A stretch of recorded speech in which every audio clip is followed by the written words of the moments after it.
కాసేపట్లో ఇందిరా పార్క్ దగ్గర బీజేపీ ధర్నా చేపట్టనుంది. Phone tapping వ్యవహారం బాధ్యులపై చర్యలు తీసుకోవాలని డిమాండ్ చేస్తోంది బీజేపీ. కేసీఆర్ ఆదేశాల మేరకే ఫోన్ ట్యాపింగ్ జరిగిందని బీజేపీ నేతలు ఆరోపిస్తున్నారు. బీజేపీ కాంగ్రెస్ మధ్య చీకటి ఒప్పందం కుదిరిందని విమర్శిస్తున్నారు. ట్యాపింగ్ కేసులో కీలక వ్యక్తులపై చర్యలు తీసుకోవడం లేదంటున్నారు బీజేపీ నేతలు. ఈ నేపథ్యంలో ఫోన్ ట్యాపింగ్ కేసును సీబీఐకి అప్పగించాలని డిమాండ్ చేస్తూ ఈ ధర్నా చేపడుతున్నారు. రైట్, ఈ బీజేపీ ధర్నాకు సంబంధించి మరింత సమాచారం ఇందిరా పార్క్ ధర్నా చౌక్ నుంచి మా ప్రతినిధి విక్రమ్ అడిగి తెలుసుకుందాం. విక్రమ్, చెప్పండి. సో వీళ్ళ డిమాండ్ ఏ మేరకు నెరవేరే అవకాశం ఉంది? మొత్తానికి సిబిఐ తోటి విచారణ జరిగే అవకాశం కనిపిస్తోందా? ఏం జరుగుతుంది అక్కడ? అప్డేట్ చెప్పండి. జాతీయ ప్రధాన కార్యదర్శి బిఎల్ సంతోష్ సంబంధించి ఈ కేసులో ఇరికించడంపై బీజేపీ జాతీయ నాయకత్వం చాలా సీరియస్గా తీసుకున్న నేపథ్యంలో ఖచ్చితంగా ఈ ఫోన్ ట్యాపింగ్ వ్యవహారానికి సంబంధించి సిబిఐకి దర్యాప్తు ఇవ్వాలని చెప్పి డిమాండ్ చేస్తూ ఈరోజు ధర్నా చౌక్ ప్రాంతంలో బీజేపీ ధర్నాకు దిగింది, ధర్నా చేపట్టబోతుంది. అయితే దీనికి సంబంధించి మరింత సమాచారం బీజేపీ రాష్ట్ర ప్రధాన కార్యదర్శి కాసం వెంకటేశ్వర మనతో పాటు ఉన్నారు. వారిని అడిగి తెలుసుకునే ప్రయత్నం చేద్దాం. బీజేపీ ధర్నాకు సంబంధించి మీ ప్రధాన డిమాండ్ ఏంటి? ఒకవైపు రాష్ట్ర ప్రభుత్వం విచారణ చేస్తుంది కదా ఫోన్ ట్యాపింగ్పై.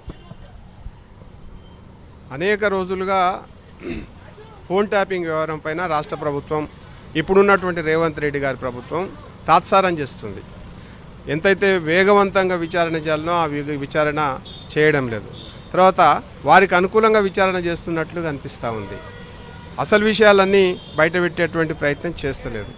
రెండో విషయం ఏమంటే, దీంట్లో కేసీఆర్ గారిని అసలు కేసీఆర్ గారి యొక్క పాత్రధారే కేసీఆర్ అని చెప్పేసి డైరెక్ట్గా చెప్తున్నట్టు మనకు లీక్ ఇచ్చిండ్రు. కానీ ఆయన పైన ఏం చర్యలు తీసుకుంటారు అనేటువంటిది చెప్పడం లేదు. ఇదంతా ఏంటంటే ఒక మసిబూసి మారేడుగా చేసేటువంటి ప్రయత్నం రేవంత్ రెడ్డి గారి ప్రభుత్వం చేస్తుందేమో అని చెప్పేసి అనిపిస్తూ ఉంది. ఎందుకోసం అంటే ఇక్కడ ఇంత పెద్ద స్కామ్ నడిచినప్పుడు, ఇంత పెద్ద వ్యవహారం నడిచినప్పుడు ఏం చేయాలనేటువంటి విషయంలో సిబిఐ అంటే లోకల్ ఇన్వెస్టిగేషన్ తోటి చేయడం వల్ల వచ్చేటువంటి ఉపయోగం ఏంది? తర్వాత ఫోన్ ట్యాపింగ్ వ్యవహారం సెంట్రల్ వ్యవహారాలతోటి కూడా సంబంధం ఉంటుంది.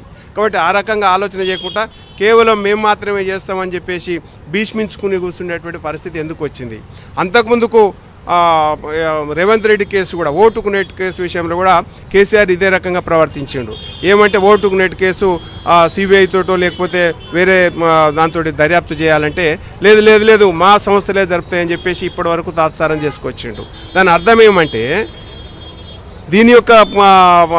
దాన్ని కీడ్ ప్రోకో లెక్క ఆలోచన చేసి ఈ కేసును కనుక నువ్వు క్లోజ్ చేస్తే ఈ కేసును నేను క్లోజ్ చేస్తా అనేటువంటి ఒక రహస్య చీకటి ఒప్పందం ఏమైనా జరిగిందేమని చెప్పేసి భారతీయ జనతా పార్టీ భావిస్తాం. మొత్తం మీద చూసుకోవచ్చు, కాంగ్రెస్ బీఆర్ఎస్ చీకటి ఒప్పందం చేసుకున్నాయని చెప్పి బీజేపీ ఆరోపణ చేస్తూ ఈరోజు ప్రధానంగా ఇందిరా పార్క్ ధర్నా చౌక్ దగ్గర ధర్నా చేస్తున్నాయి. Hari, all right Vikram.